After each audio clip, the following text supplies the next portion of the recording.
Assalamualaikum warahmatullahi wabarakatuh. Selamat siang semuanya. Saya Dera Silva Maulia dan partner saya Gian Rido Hastanto akan mempresentasikan materi tentang 10 Types of Innovation dengan studi kasus Copycat. Lalu ada pendahuluan. Industri minuman saat ini sangat kompetitif, sehingga inovasi menjadi kunci utama untuk bertahan.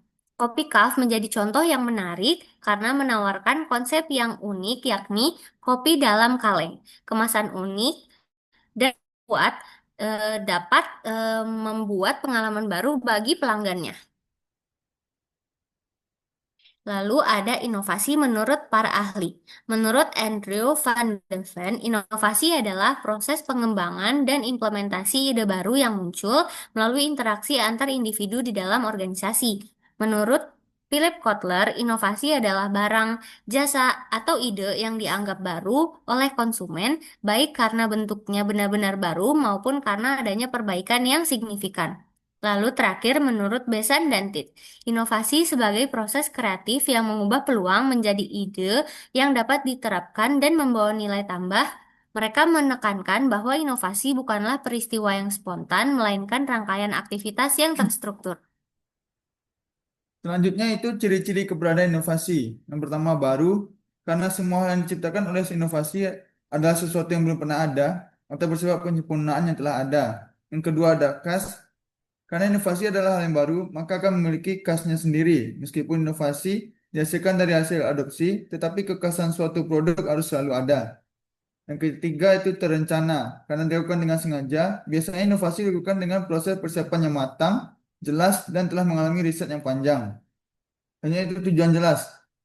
Berdasarkan ilmu pengetahuan yang jelas, maka akan selalu ada objek yang dikaji dan akan dikembangkan lebih lanjut. Selanjutnya ada manfaat inovasi. Yang pertama, ada inovasi memberikan solusi untuk masalah yang ada. Misalnya, kebutuhan konsumen akan kopi yang praktis tetapi tetap berkualitas. Yang kedua, inovasi meningkatkan ketangguhan bisnis agar mampu menghadapi persaingan dan perubahan pasar yang ada. Ketiga, inovasi meningkatkan produktivitas. Inovasi membantu meningkatkan produktivitas melalui proses kerja yang lebih efisien. Dan yang terakhir, inovasi mampu menciptakan sesuatu yang unik dan ikonik sehingga brand tersebut lebih mudah dikenali dan lebih menonjol dibandingkan dengan brand kompetitor.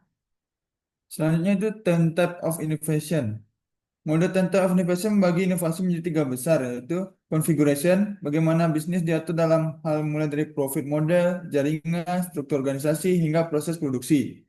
Yang kedua itu offering, yaitu inovasi dalam produk dan sistem produk. Yang ketiga itu experience, yaitu cara bisnis berinteraksi dengan pelanggan melalui channel, brand, layanan, dan engagement. Kopika menerapkan hampir semua komponen ini secara komprehensif, sehingga inovasinya terasa kuat, konsisten di mata konsumen. Selanjutnya ada sejarah kopi Calf.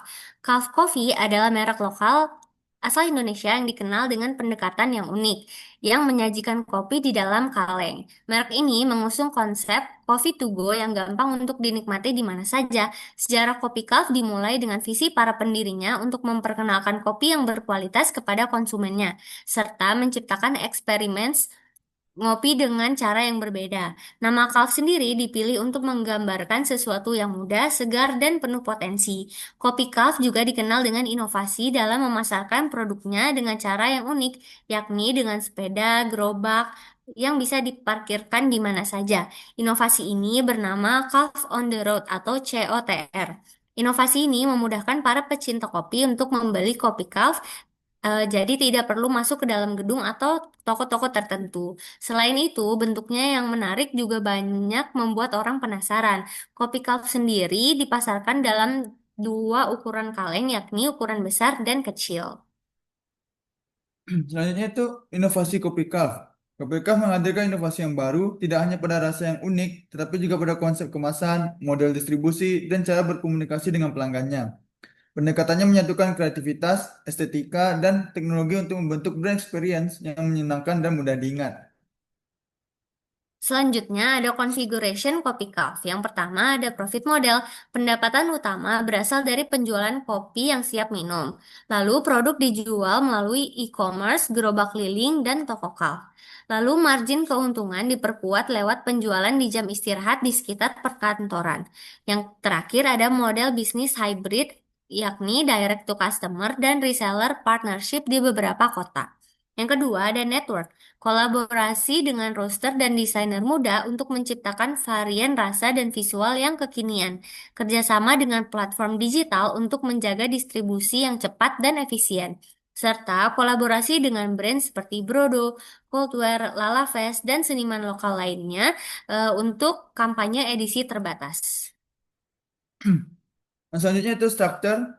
Manajemen pusat mengelola kebijakan, perencanaan dan pengawasan seluruh cabang gerai dan gerobak keliling. Yang kedua, manajemen cabang mengawasi operasi harian di lokasi atau mengawai gerobak keliling. Yang selanjutnya itu staf operasional termasuk barista, staf yang berkeliling menggunakan gerobak, staf lainnya yang menjalankan operasional sehari-hari. Selanjutnya itu proses menggunakan sistem cold brew extraction untuk menjaga rasa kopi tetap segar walaupun dikemas dalam kaleng.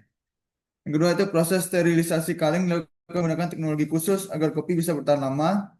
Yang terakhir, setiap batch produksi diuji cita rasanya untuk memastikan kualitas yang konsisten.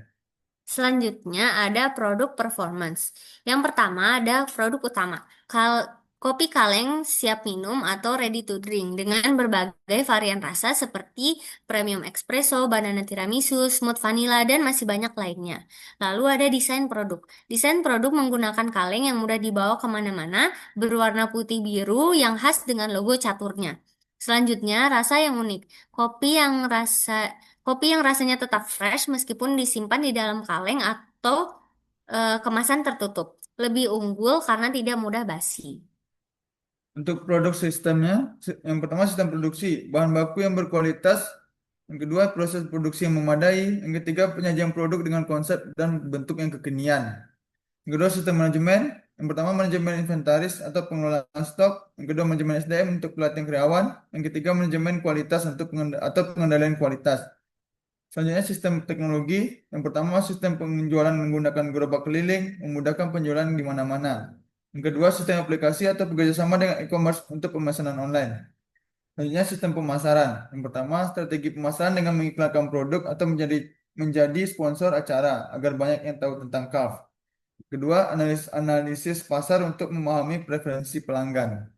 Selanjutnya ada experience. Yang pertama ada service. Fokus pada kenyamanan pelanggan melalui pembelian online dan distribusi kopi gerobak yang ready di mana saja. Lalu sistem pemesanan yang mudah melalui marketplace, gerobak keliling, dan juga cafe calf. Lalu yang terakhir ada layanan pelanggan yang aktif di sosial media serta menjadi sponsor pada acara anak muda.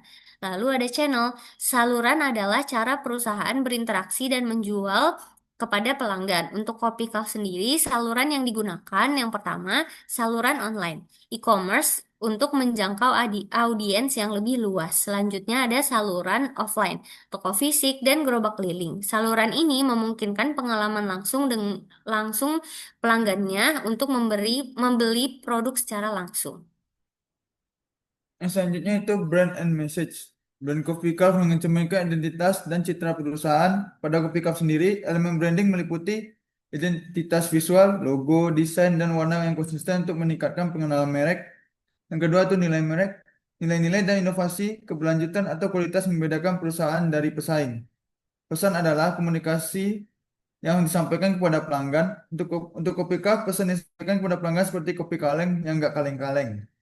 Kampanye pemasaran dirancang untuk menarik perhatian seperti promosi atau peluncuran inovasi baru, komunikasi pelanggan dengan cara perusahaan berkomunikasi melalui email, media sosial, atau iklan yang konsisten.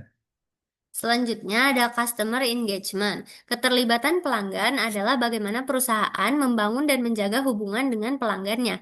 Strategi yang digunakan Kopikov adalah pertama, aktif di sosial media seperti Instagram, TikTok, dan membuat konten kreatif yang sedang tren. Lalu mengadakan giveaway, kolaborasi dengan brand, kampanye interaktif, dan menjadi sponsor pada acara kekinian. Selanjutnya adalah membangun komunitas pelanggan muda yang loyal. Karena merasa menjadi bagian dari budaya fun coffee. Berikut adalah sumber-sumber yang kami gunakan dalam penyusunan presentasi berasal dari artikel media, website resmi, hingga akun Instagram dari Kopi Cup sendiri. Lalu demikianlah pemaparan materi dari kelompok kami. Terima kasih atas perhatiannya. Wassalamualaikum warahmatullahi wabarakatuh.